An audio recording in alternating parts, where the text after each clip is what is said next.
अरे ओछू नाक पण असली नाक। MDH काश्मीरी लाल मरचानी पाउडर। ગરમીના પ્રકોપ અંગે મનપાની ચેતવણી આરએમસીના આરોગ્ય વિભાગે માર્ગદર્શિકા જાહેર કરી છે। બપોરે 1 થી 3 દરમિયાન બહાર ન નીકળવાની સલાહ આપવામાં આવી। સગર્ભા વૃદ્ધો અને બાળકોની તકેદારી રાખવા સૂચન। બાંધકામ સાઇટ પર બપોરે કામ ન કરવા સૂચના। રાજકોટમાં બપોરે ટ્રાફિક સિગ્નલ બંધ કરાયા છે। શરીર ઢંકાય તે રીતે પોશાક પહેરવાની સૂચના। પાણીનું વધુ સેવન કરવા સૂચના આપવામાં આવી છે।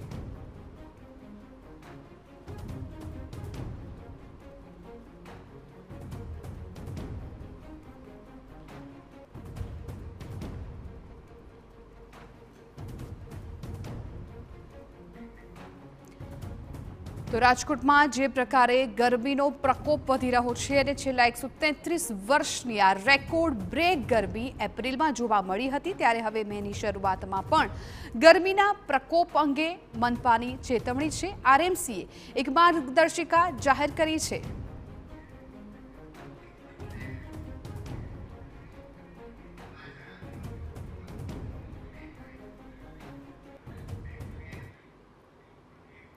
સંવાદદાતા મોહિત ભટ્ટ વધુ જાણકારી આપવા માટે મારી સાથે લાઈવ જોડાઈ ગયા છે। મોહિત, જે રીતે 133 વર્ષનો રેકોર્ડ આ વખતે ગરમીએ તોડ્યો છે, એમાં આરએમસી હવે માર્ગદર્શિકા જાહેર કરી છે।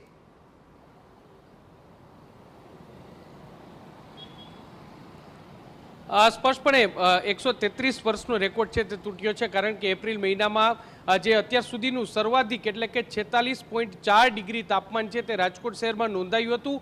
અને છેલ્લા એક સપ્તાહથી જે રીતે કાળઝાળ ગરમી પડી રહી છે તેને કારણે લોકોના હાલ છે તે બેહાલ થઈ ગયા છે। બપોરના 1 વાગ્યાથી સાંજના 5 વાગ્યા સુધી મોટાભાગની બજારો છે તેમાં વાહનોની પાખી હાજરી છે તે જોવા મળી છે। અને તે જોતા હવે જે રીતે હવામાન વિભાગે હજુ પણ આવતીકાલ સુધી હીટવેવની આગાહી કરી છે તેને જોતા રાજકોટ મહાનગરપાલિકા દ્વારા માર્ગદર્શિકા બહાર પાડવામાં આવી છે। એ પહેલા આપણે હું રોડના દ્રશ્યો બતાવવા માંગીશ। રાજકોટનો 150 ફૂટ રિંગ રોડ છે અને આ સામાન્ય રીતે રેસકોર્સ વિસ્તાર છે કે જે ટ્રાફિકથી ધમધમતો વિસ્તાર હોય છે। મોટી સંખ્યામાં લોકો અહીં ફરવા માટે પણ આવતા હોય છે અને અહીં તમામ સરકારી કચેરીઓ પણ આવેલ છે, જેના કારણે પણ જે વાહનોની સંખ્યા વધારે હોય છે। પરંતુ જે પ્રકારે કાળઝાળ ગરમી પડી રહી છે તેને જોતા એક પ્રકારે જે રસ્તા પર સન્નાટો જોવા મળ્યો હોય તે પ્રકારની સ્થિતિ છે તે જોવા મળે છે। એકલ દોકલ બાઇક ચાલકો છે તે જોવા મળી રહ્યા છે। મોટાભાગના લોકો જેને ફરજિયાતપણે કામ સબબ બહાર નીકળવું પડશે તેઓ લોકો કારનો ઉપયોગ છે તે વધારે કરી રહ્યા છે। જે રીતે રાજકોટ મહાનગરપાલિકાના આરોગ્ય વિભાગ છે તેમના દ્વારા એડવાઇઝરી બહાર પાડવામાં આવી છે। ખાસ કરીને વૃદ્ધો, સગર્ભા મહિલાઓ અને બાળકો છે તેમને બિનજરૂરી 1 વાગ્યાથી 5 વાગ્યા સુધી ઘરની બહાર ન નીકળવાની સલાહ છે। એટલું જ નહીં, પરંતુ જો ફરજિયાતપણે ઘરની બહાર નીકળવું હોય તો હીટ સ્ટ્રોક ન લાગે તે જ રીતે શરીરના અંગો ઢંકાય તે રીતે બહાર નીકળવાની સૂચના છે તે આપવામાં આવી છે। એટલું જ નહીં, પરંતુ બપોરના સમયે જે ખુલ્લા મેદાનમાં કોઈ પણ બાળકો છે તેને રમવા માટેની પણ મનાઈ ફરમાવવામાં આવી છે। એટલું જ નહીં, પરંતુ સીધી રીતે સૂર્યપ્રકાશના સંપર્કમાં આવતા મજૂરો છે તેને પણ કામ ન કરવાની સલાહ છે તે આપવામાં આવી છે। રાજકોટ શહેરના જેટલા પણ ટ્રાફિક સિગ્નલ છે તે બપોરના 1 વાગ્યાથી 5 વાગ્યા સુધી બંધ કરી દેવામાં આવે છે, જેથી કરીને લોકો છે તેને ગરમીમાં રસ્તા પર ઊભું ન રહેવું પડે। હવામાન વિભાગે હજુ આવતીકાલ સુધી આ પ્રકારની હીટવેવની આગાહી કરી છે, તેને જોતા લોકો છે તેને સતર્ક રહેવું અને ગરમીથી બચવાના તમામ પ્રકારના ઉપાયો કરવા, પાણી પૂરતા પ્રમાણમાં પીવા માટેની પણ સલાહ છે તે આરોગ્ય વિભાગ દ્વારા આપવામાં આવી છે। જે રીતે હીટ સ્ટ્રોકના બનાવો વધી રહ્યા છે તેને જોતા ઇમરજન્સી સેવા 108 એમ્બ્યુલન્સ છે તે પણ એલર્ટ છે। રાજકોટ જિલ્લામાં કુલ 42 જેટલી 108 એમ્બ્યુલન્સ છે કે જેમાં કોઈ વ્યક્તિ હીટ સ્ટ્રોકનો શિકાર બને તો તુરંત જ તેને સારવાર આપવામાં આવે તે પ્રકારની વ્યવસ્થા છે તે ગોઠવવામાં આવી છે। અને છેલ્લા એક સપ્તાહમાં 30 જેટલા એવા લોકો છે કે જેઓ હીટ સ્ટ્રોકના શિકાર બન્યા છે, જેને લઈને પણ તેને તાત્કાલિક સારવાર છે તે આપવામાં આવી છે। ઓવરઓલ રાજકોટ શહેરમાં આ વખતે રેકોર્ડ બ્રેક ગરમી છે તે પડી રહી છે અને ભૂતકાળમાં ક્યારે પણ ન બની હોય તેટલું તાપમાન છે તે વધી રહ્યું છે, તેને જોતા લોકોએ એલર્ટ રહેવું ખૂબ જ જરૂરી છે। જી બિલકુલ મોહિત, આભાર સમગ્ર માહિતી બદલ। તો રાજકોટમાં ગરમીનો પ્રકોપ સૌથી વધારે જોવા મળ્યો છે અને તેને લઈને આરએમસીએ માર્ગદર્શિકા પણ જાહેર કરી છે, જેમાં ખાસ કરીને બપોરે ટ્રાફિક સિગ્નલ બંધ રાખવામાં આવ્યા છે। લોકો જ્યારે બહાર નીકળે ત્યારે સાવચેતી દાખવવા પણ આરએમસીએ અપીલ કરી છે। રાજકોટ શહેરમાં છેલ્લા એક સપ્તાહથી કાળઝાળ ગરમી પડી રહી છે. રાજકોટમાં સર્વાધિક તાપમાન છે તે 46 ડિગ્રીને પાર પહોંચ્યું છે, જે અત્યાર સુધીના ઇતિહાસમાં સૌથી વધારે છે. લોકોએ ગરમીથી બચવા માટે શું કરવું જોઈએ? મારી સાથે આરોગ્ય અધિકારી ડૉક્ટર જયેશ વાકાણી સર છે, આપણે તેની સાથે વાત કરીશું. સર, જે રીતે હવામાન વિભાગે એલર્ટ આપ્યું છે, હજુ પણ 2 તારીખ સુધી હીટવેવની આગાહી છે, ક્યાં સુધી તાપમાન પહોંચી શકે છે ને લોકોએ ગરમીથી બચવા શું કરવું જોઈએ? જી, ખાસ કરીને વાત કરીએ તો ઇન્ડિયન મેટ્રોલોજીકલ ડિપાર્ટમેન્ટ દ્વારા સૌરાષ્ટ્રમાં ખાસ કરીને વાત કરીએ તો રાજકોટ સહિત સુરેન્દ્રનગર ઉપરાંત કચ્છના વિસ્તારો જે છે અને અમદાવાદ ઉપરાંત ઉત્તર ગુજરાતમાં જે છે તાપમાનનો પારો જે છે હજી વધુ જવાની શક્યતા છે એ નોંધાયેલી છે. અનુસંધાને રાજકોટ મહાનગર વિસ્તાર જે છે એમાં પણ છેલ્લા 4 દિવસથી તાપમાનનો પારો સતત છે વધી રહ્યો છે.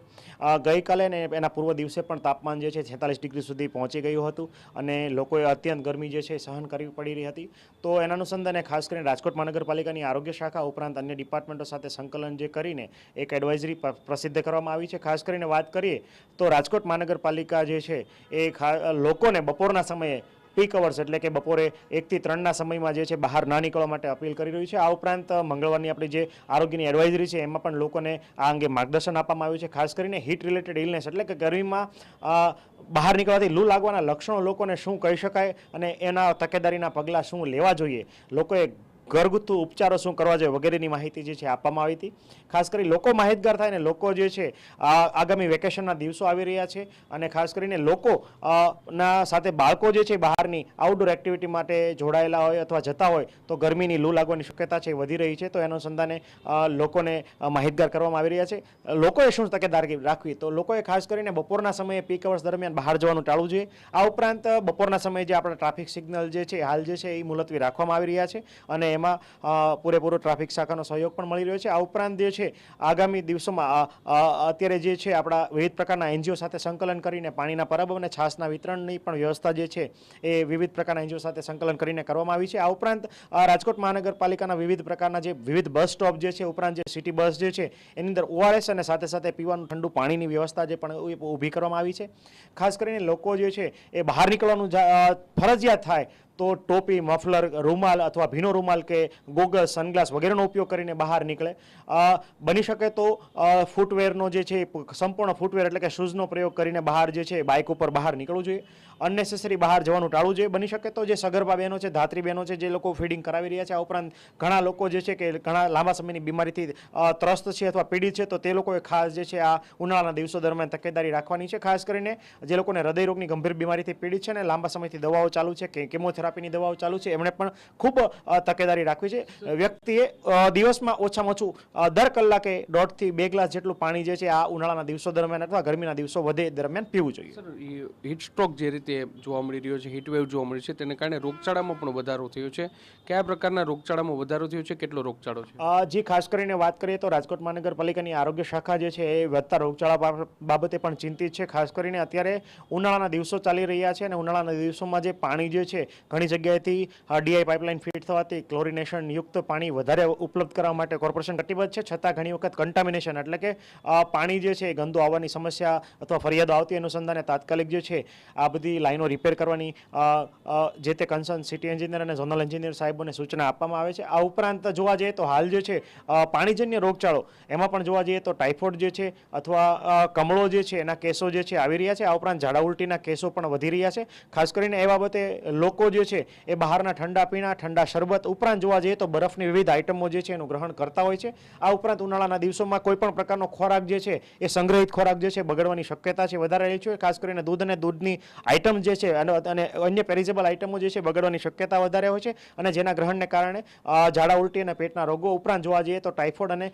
કમળાના કિસ્સા જે છે હાલ જે છે નોંધાઈ રહ્યા છે. સ્પષ્ટપણે એટલે લોકોએ સાવચેત રહેવી ખૂબ જ જરૂરી છે, કારણ કે હજુ પણ હવામાન વિભાગે આગામી દિવસોમાં પણ આજે હીટવેવની આગાહી કરી છે ને તેને જોતા લોકોએ ગરમીથી બચવા માટેના તમામ ઉપાયો છે તે કરવા ખૂબ જ જરૂરી છે. રાજકોટ મહાનગરપાલિકાના આરોગ્ય શાખા છે તેમના દ્વારા પણ એડવાઇઝરી બહાર પાડવામાં આવી છે અને બપોરના સમયે 1 વાગ્યાથી 3 વાગ્યા સુધી ઘરની બહાર ન નીકળવાની અપીલ કરવામાં આવી છે.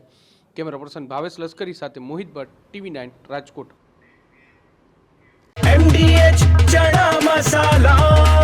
હવે છોલા હોય કે ચોળા, સફેદ ચણા હોય કે કાળા ચણા, બધું મજેદાર બનશે.